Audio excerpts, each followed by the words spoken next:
Hari ini kita ke kebun.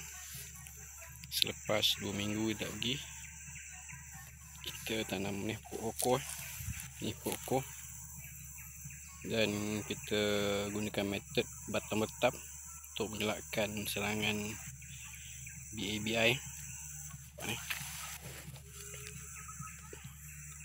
Kita dah guna beberapa kali metod ni. Alhamdulillah dia okey. Ni kita punya projek pump air solar. Air dah penuh dah. Ni itu air hujan ni. Hujan sekarang ni musim hujan. Jadi dia penuh dengan air. Hari ni kita tanam 4 anak pokok koko. 1 2 3 4. Dan belah bawah kita tanam pokok kopi kopi robusta.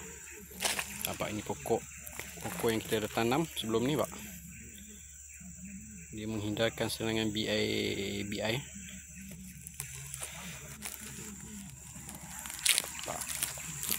Pak ini pun, pak, dia dah naik dah pokok.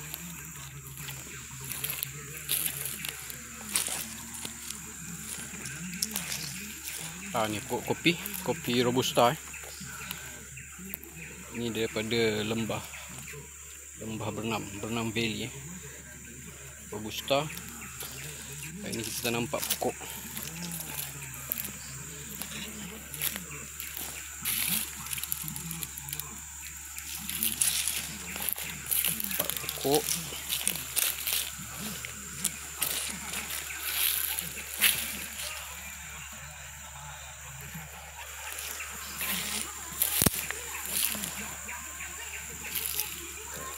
Itu kita ambil ni anak pokok ni dekat ada satu tempat tu. Jadi kita semai dalam polybag. Dia dah okey akar tu, kita tanam kat sini ke tanah. Dan kita gunakan metod batang betam.